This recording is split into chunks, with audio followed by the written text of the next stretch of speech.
O tema de hoje pode parecer meio estranho para ser tratado assim dentro de uma casa espírita, mas ele é bem pertinente para esta época do ano em que nós estamos passando.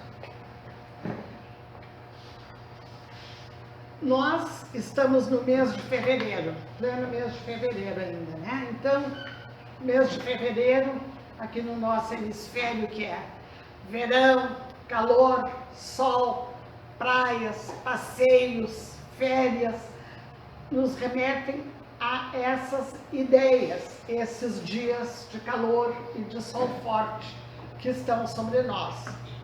Nós, então, estamos numa época de festas, que para nós aqui começa no fim de dezembro e se estica até o começo de março, porque alguns dizem que realmente o nosso país começa a viver de verdade de março, do mês de março em diante, né? Porque em dezembro entramos nas festas, janeiro férias, fevereiro férias, que combinam com o carnaval. E o carnaval é a grande festa popular, principalmente deste país, porque os outros eu não conheço, né? Alguns de nós estaremos brincando nos blocos de rua, nos desfiles das avenidas, né?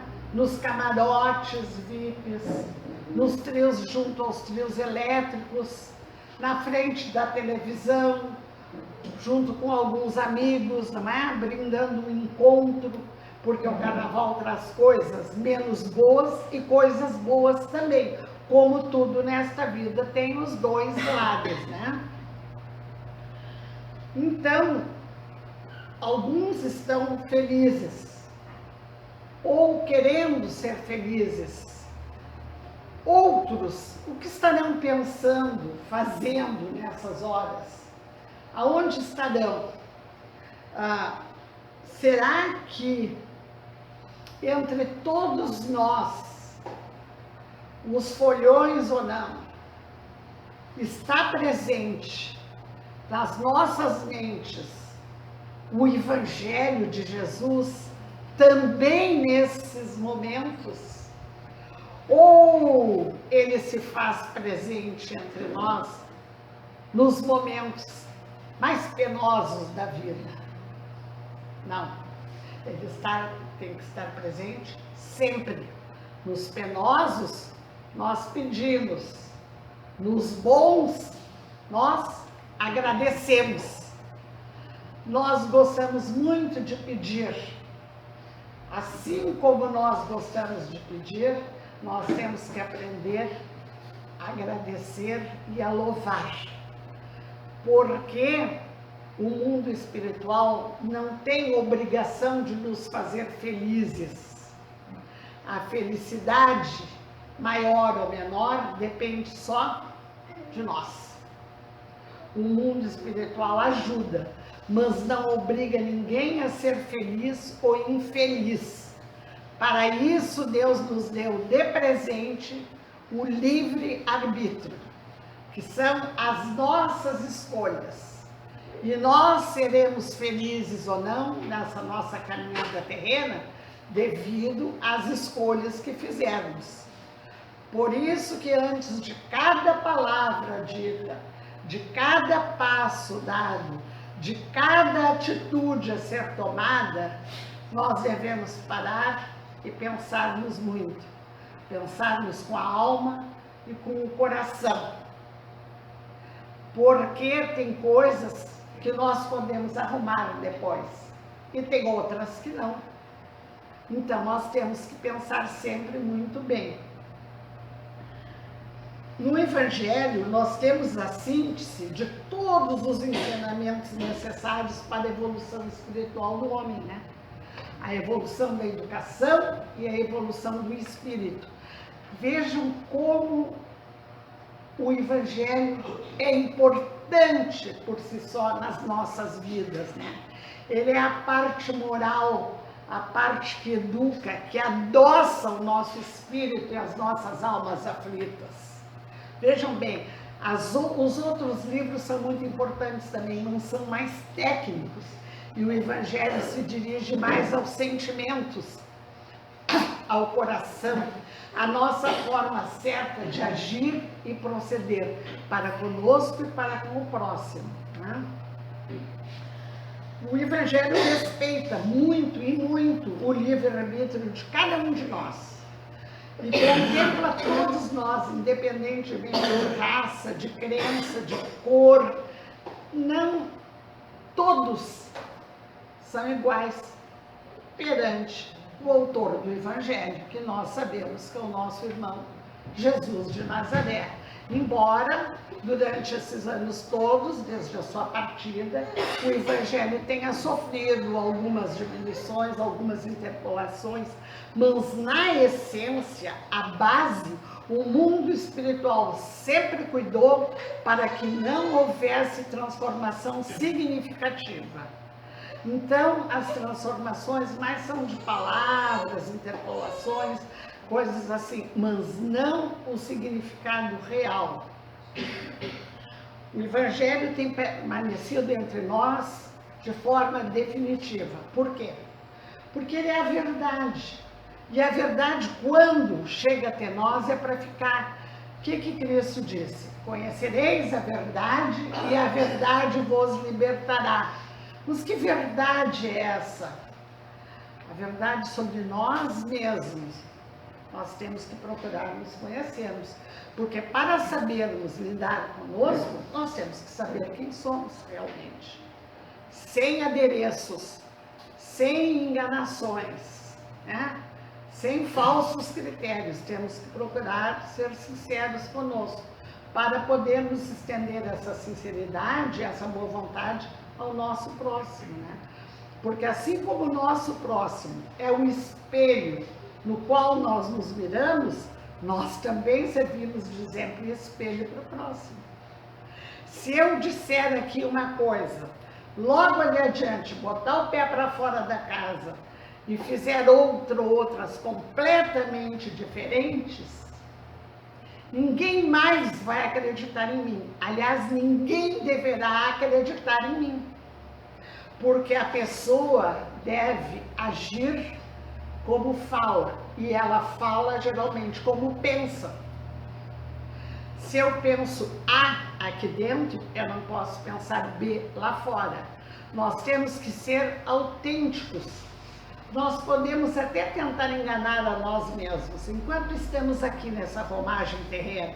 Mas um dia, mais cedo ou mais tarde, nós teremos que estar de frente conosco, olhando a nossa vida passar como se fosse uma tela cinematográfica. Aí nós vamos ver, aqui acertei, aqui errei, aqui errei feio, mas aqui eu consegui arrumar, que bom. Então, nós vamos estar diante de nós. A maioria que diz que tem medo do desencarne é por medo de ver o seu filme e por vergonha maior ainda de vê-lo acompanhado. Porque se nós formos ver a nossa vida pregressa sozinhos, ainda vai lá, né? Nós vamos achar desculpa. Ah, eu errei aqui por isso, por aquilo ali. E se nós estivermos com outras pessoas que pensavam que nós éramos muito melhores do que na realidade nós somos, pode ficar meio chato para alguns, né? Eu, por exemplo, preferiria ver primeiro sozinha o esboço do filme, para poder arrumar um pouquinho aqui, ali, lá, né? Dar uns retoques, porque eu sei que não vivi uma vida perfeita, nem vivo uma vida como deveria ser. Falar, decorar o que os outros já escreveram é uma coisa, praticar o que está no Evangelho é outra, né? Às vezes, quando a gente vai chegando ao fim da vida, é muito comum pensarmos assim: ah, se há 30, 40 ou 50 anos atrás eu soubesse o que sei hoje em dia, eu teria errado muito menos. Mas isso é um bom sinal, porque a pessoa reconhece que errou, que tem que arrumar, e pede oportunidade, antes mesmo de desencarnar, para nas próximas vidas vir consertando, em vez de vir errando mais, porque o ser humano aqui erra, aí começa a se dar conta dos erros, aí passa para a fase do conserto. É assim que se fica anjo, porque ninguém nasce anjo aqui, né? Então, nós temos que cuidar muito com o nosso comportamento. O conceito social que o Evangelho apresenta ainda está longe de ser totalmente praticado por nós. Nós lemos, nós conhecemos o Evangelho, mas quantas vezes nós abrimos em páginas, em capítulos que nós já cansamos de ler e ouvir, e nós aí nos damos conta, puxa, isso aqui, eu não tinha me dado conta. Não acontece com vocês? Eu vou prestar mais atenção. E assim nós vamos, vida após vida, até conseguirmos introjetar todo o Evangelho em nós. Porque ele é um código divino que conduz o homem a refletir sobre a vida, sobre a sua vida, sobre a vida aqui na Terra. Essa reflexão, sendo feita de uma forma justa, autêntica, saudável, vai nos levar a praticar atos com ética e com moralidade. E aí, o que é a moral? Bom, a gente fala tanto em moral. Moral é uma coisa. Amoral é a pessoa que não conhece moral, que não tem moral porque desconhece, porque não. A moral não faz parte dos costumes. Imoral é aquela pessoa que conhece as regras de conduta da moral e prefere agir contrário à moral. Imoral o que é? Moral é um conjunto de regras de condutas válidas em determinado tempo e lugar. É aquilo que o povo considera correto, justo, bom. É o que constitui os bons costumes. A moral espírita é a moral do cristianismo. A moral não é fixa para o universo, porque de acordo com os costumes, com as regiões, com os países, os povos constroem o seu próprio código de moral. Então, o que é válido para nós aqui agora nesse momento, lá do outro lado do mundo pode não ser. E o que é válido para os nossos irmãos do Oriente pode não ser válido para nós aqui. Então, vejam bem, a moral tem uma certa flexibilidade. Mas o que é bom sempre vai ser bom. E o que é ruim sempre será ruim, né? E aí a ética. A ética é o que é? Nós costumamos muito falar em moral e ética como se fossem uma coisa só. São parecidas, mas não são iguais. A ética pode ser definida como uma filosofia do agir. Ela engloba em si os juízos de apreciação referentes à conduta humana no que diz respeito ao bem e ao mal. A moral é mais ampla, né? São os tabus, são o que pode, o que não pode, o que deve, o que não deve ser feito. A ética, o comportamento ético é muito adequado ao exercício das profissões. A gente ouve falar e diz, não é? Aquele fulano lá, aquele doutor, ou aquele engenheiro, aquela enfermeira, aquele agiu com falta de ética, falou mal do seu colega, agiu mal em tal obra. Então, a ética também se diz respeito ao comportamento humano, mas é uma conduta mais que profissional, mais que social. E a moral é uma conduta mais que interna, parte de nós. A ética é mais externa, a moral é mais interna. Aqui nós temos aqui no Brasil a Associação Brasileira de Normas Técnicas, a ABNT, que nesse ano completa 80 anos de idade. Essa associação é um órgão responsável pela normatização técnica, fornecendo insumos ao desenvolvimento tecnológico do nosso país. Vejam, quando nós consultamos um profissional da saúde, mandamos erguer uma obra, esses profissionais e outros, todos têm um código ético moral. Isso eu posso fazer, aquilo eu não posso, tais e tais coisas são regidas por tais regras, as coisas não são feitas assim ao acaso, mesmo porque o acaso é nada, né? Inexiste. Tudo tem uma razão de ser. Mesmo assim acontecem erros, acontecem. Não por culpa das regras mal feitas, mas porque o ser humano ainda é falho, né? Qualquer descuido pode acontecer, mesmo com boa vontade. Nós temos que não sermos muito rígidos, não é? Porque a ética e a moral estão escritas num papel, mas na hora do agir é o comportamento humano, né? A moral e a ética, por as definições são parecidas, parecem ser a mesma coisa, mas como eu disse, não são. Porque ambas se referem ao comportamento humano, e o comportamento humano é extremamente variável, né? Tem pessoas que ora estão assim, ora estão assado, que a gente nem sabe como vai chegar na frente, variam muito, não sabe o que estão fazendo aqui na Terra, por que vieram, o que estão fazendo, para onde vão, ainda não se acharam. E muitos passam a vida assim, procurando o que não perderam. Porque não adianta procurar fora de nós, nós temos que procurar as coisas que necessitamos dentro de nós. Tudo aquilo que nós precisamos está realmente dentro de nós. O comportamento humano, sendo variável, traz uma mistura de tristeza com alegria, felicidade, infelicidade, calma, nervosismo, brigas, paz. Porque na Terra a felicidade ainda não é plena, ela é relativa.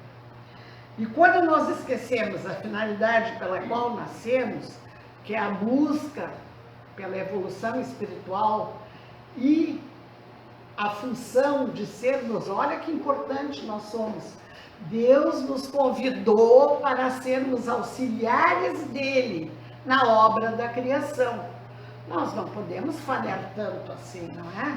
Porque vejam como ele confiou em nós, os seus filhos, para sermos ajudantes. Nós podemos ajudar ajudando a natureza, ajudando o próximo, nos ajudando, nós estaremos dando bom exemplo para o outro.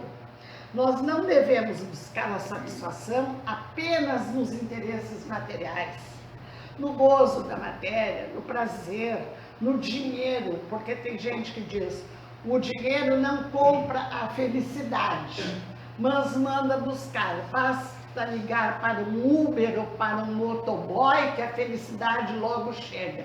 Não, não é bem assim. Pode mandar até uma limusine de último tipo, às vezes, que ela não vai chegar.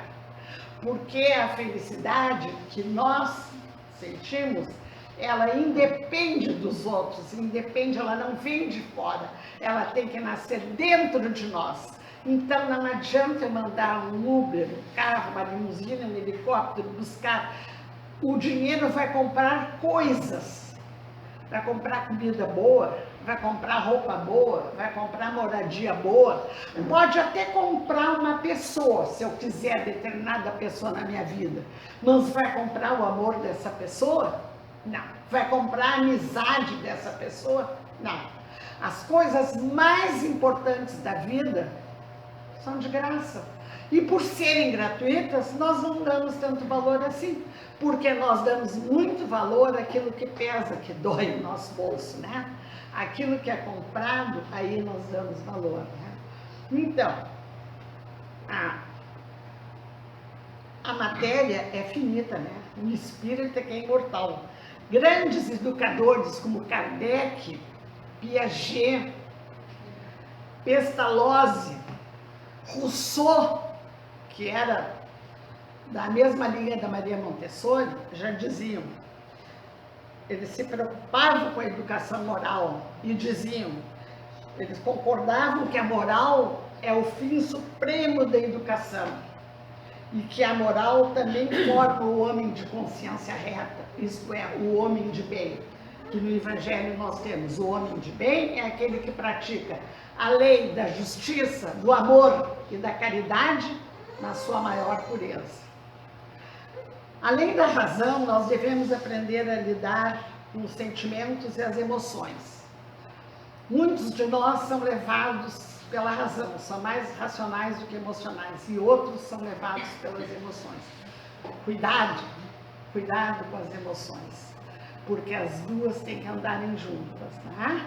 Não vamos só nos deixar levar por uma emoção do momento, que às vezes podemos nos arrepender.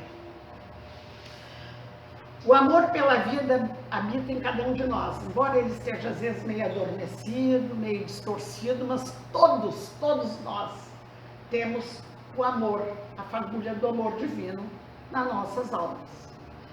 No silêncio das almas, então, nós devemos rogar muito ao Mestre Jesus que nos conceda força para atravessarmos esse período, porque a falta de educação moral não nos deixa discernir o que é certo e o que é errado, o que é o bom, o bonito e o belo. Os cidadãos do mundo se encontram muito oprimidos, perdidos, e pelo medo se tornam agressivos. O medo leva à agressividade, as sociedades estão agonizando, né? Falta mercado de trabalho para todos, falta gente no mercado consumidor. Está havendo um desequilíbrio na balança econômica e isso desequilibra as mentes de muitos de nós. Nós temos que nos conservar seguros, puros de coração para termos segurança. Muitos vão se perguntar, e nessas horas de dificuldade, tanta dificuldade para uns que estão morrendo nessas horas, desencarnando, crianças nascendo, pessoas agonizando, gemendo de dor, lágrimas sendo derramadas, brigas sendo feitas. Aonde está Deus? E Jesus onde está? Enquanto as escolas brilham nas avenidas, enquanto a cuíca ronca, enquanto o povo canta e se embriaga na ilusão de uma alegria, às vezes fictícia. Para uns ela é genuína, para outros é fictícia. Porque muitos de nós não conseguimos ser felizes se nós nos fantasiarmos de nós mesmos. Nós temos que fazer de conta que somos outra coisa, aquilo que gostaríamos de ter sido, e não vamos chegar a ser nesta vida. Então nós gostamos de brincar ainda de casinha, de faz de conta. Faz de conta que eu sou melhor do que eu sou. Faz de conta que isso não aconteceu. Aqui na Terra passa o faz de conta. No mundo espiritual não vai passar. Então, tudo está como sempre esteve. Deus está no comando do universo. Jesus está no leme da embarcação na qual nós estamos atravessando os mares da Terra. O nosso planeta, o nosso ninho cósmico é lindo, nada há de errado com ele. O erro está em nós, no homem que habita esse planeta. Vejam bem, nós ganhamos tudo de graça do Pai, não é? Esse firmamento maravilhoso, este sol, esta lua, essas estrelas, a chuva que cai, as flores, os animais, não é? As paisagens que nos encantam os olhos, podemos dormir, descansar o corpo físico, enquanto o espírito trabalha no bem de preferência, né? Podermos nos alimentarmos, podemos abraçar e ser abraçados, porque o abraço bem dado é um passe que se transmite àquele amigo que se quer bem, né? Então, mas na atualidade há muita confusão. Alguns ficam perdidos no meio da rua, não sabem se vão para a direita, se vão para a esquerda, porque a mídia, às vezes, entra silenciosamente nos nossos lares e nos leva a comportamentos errôneos. E nós não nos damos conta, porque é aquilo do todo mundo faz, eu também posso fazer. Mas eu não sou todo mundo. Ela não é todo mundo. Tu não és todo mundo. Cada um de nós é um mundo à parte aqui neste mundo. Cada um de nós foi feito com muito carinho, com muito trabalho. Cada um de nós dá muito trabalho para o mundo espiritual, que está cuidando de cada um e de todos ao mesmo tempo. Vejam bem, a vida humana é muito preciosa, não tem preço para Deus. Nós temos sim que aproveitar esses feriados, quando muitos não têm férias, quando muitos chegam exaustos, cansados ao fim do ano. Então vem os feriados de carnaval, é uma boa oportunidade para visitarmos, recebermos visita, estreitarmos amizade, fazermos retiros, ou ficarmos em casa olhando a televisão, ou lendo aquele livro que há tempos está esperando que nós tenhamos tempo para ele, né? Porque tem muitos livros que nós vamos deixando. Vou ler depois para quando eu tiver tempo, e esse tempo chega para outras coisas e não chega às vezes para aquela leitura tão preciosa. Nós podemos interagir com o carnaval? Sim. De que maneira? Com ética, com moralidade. Aí, alguns de nós somos capazes de pensar. Mas tem tantos pontos negativos? Tem, mas também tem pontos positivos. O carnaval é um período que gera muitos empregos. Todas aquelas costureiras que fazem fantasias, que pregam plumas e paetês, muitas são remuneradas para isso. Todos aqueles homens que empurram os carros alegóricos na avenida recebem remuneração. Muitos não fazem só por amor à camiseta, porque precisam do pão de cada dia, não é? Muita gente no comércio aumenta suas vendas, não é verdade? Os hotéis, não é? Se enchem de gente, as cidades, as comunicações, enfim, tem pontos positivos, tem de alegria saudável, que deve ser pautada nos paradigmas da moral, tá? Tem momentos de alegria saudável, de descanso saudável, mas tem também o quê? Tem os abusos, tem os excessos, tem a falta de roupa.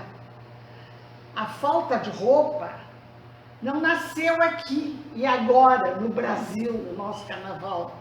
Ela vem desde a África antiga, quando aquelas antigas africanas já festejavam as festas aos deuses da natureza. Elas se pintavam, elas usavam pouca roupa, até porque aquela gente naquele tempo não usava muita roupa. Então, essa pouca roupa que algumas moças apresentam à frente das escolas de sambas e baterias de certos grupos carnavalescos, tem origem ainda na nossa ancestralidade africana. Só que nós não precisaríamos exagerar. Por quê? Para alguns são corpos bonitos, esculturais. Se estivéssemos na época da Grécia Antiga, muitos escultores se espelhariam naquelas moças para fazerem esculturas que ficariam famosas. Mas, por outro lado, algumas pessoas ainda no vigor da sua mocidade, dos seus impulsos, podem ser levadas a um despertamento ilusório de uma vã necessidade de sexo a qualquer preço. E isso não é verdade, porque o sexo está no corpo e não no espírito. Então, nós podemos controlar os nossos atos que vêm do nosso instinto, o qual nós nunca podemos perder, porque o instinto, a primeira instância da nossa psique, que é o id, nos salva de morrermos afogados, de atravessarmos uma rua, mas, por outro lado, ele não pode, o id, se sobrepor ao ego, que é a nossa razão normal, e nem ao superego, que é a razão crítica, que diz para o ego, não, isso tu deve, isso tu não deve, isso tu pode, isso tu não pode. Então, os impulsos jamais podem tomar conta de nós. Os impulsos devem ser pautados e refreados pela razão. Então, nós irmos para um baile, nós irmos para um agrupamento, nós irmos para um salão, nós ligarmos uma TV com o coração puro e cheio de amor, é uma coisa. Agora, nós estarmos ali procurando defeitos, procurando imitar, ou procurando nos alegrarmos artificialmente através do exagerado consumo de álcool, de anabolizantes, de aditivos e de drogas diversas, isso é outra coisa. Porque aí se perpetuam crimes, acidentes automobilísticos, brigas que não precisariam acontecer, tragédias que destroem vidas e famílias para o resto da existência terrena e que vão repercutir depois no mundo espiritual e talvez nas próximas vidas. Vejam bem, não paga a pena por tão poucos dias de alegria nós nos comprometermos de tal maneira. E temos que pensar que enquanto estamos brilhando nas passarelas, enquanto estamos batucando, enquanto estamos na nossa cervejinha, há milhares e milhares de outros irmãos que são heróis anônimos, trabalhando pelos seus irmãos que estão se divertindo. Os profissionais da saúde, aqueles que fazem parte dos serviços essenciais à população, que cuidam da nossa energia elétrica, da água, não é? Os bombeiros, os padeiros, os que limpam as praias e as ruas da sujeira que nós, na nossa alegria, vamos às vezes invadindo tudo e todo mundo e não paramos para olhar para trás e juntar um copo de papel, um picolé, um pauzinho de picolé que saiu. Ah, porque o outro faz. Sim, mas o outro é meu irmão. Se eu fizesse, ele não teria tanto trabalho. Ah, mas eu não tenho culpa que ele é gari, que ele não estudou e que ele precisa desse serviço. Eu estudei, por isso que eu não faço esses serviços. E daí? Grande coisa. Estudou porque teve oportunidade nessa vida. E o outro ainda não teve, mas terá. E talvez chegue muito mais longe do que aquele que se acha intelectual. Porque a intelectualidade é uma coisa, o amor é outra. A intelectualidade vem da mente, o amor do coração. Então, o nosso recado de hoje será esse. Vamos brincar, sim. Deus não quer nos ver tristes nem infelizes. Ele quer que sejamos felizes e alegres. Alegres dentro de uma alegria saudável, que se estenda a todos, que não prejudique a ninguém, principalmente ao nosso espírito. Que nós nos alegremos com a alegria do próximo e que possamos, amanhã ou depois, ser espíritos amigos, que venham aqui ajudar os irmãos que estão ou que estarão na mesma situação que nós estamos hoje, sendo abençoados e socorridos por essa maravilhosa espiritualidade maior, por Jesus que está nas ruas, que está ao lado de cada lágrima, que está no meio das escolas de samba, no meio das arquibancadas, junto a cada doente no hospital, junto a cada parturiente, junto a cada um que está desencarnando, porque Jesus está em cada um de nós, em toda parte.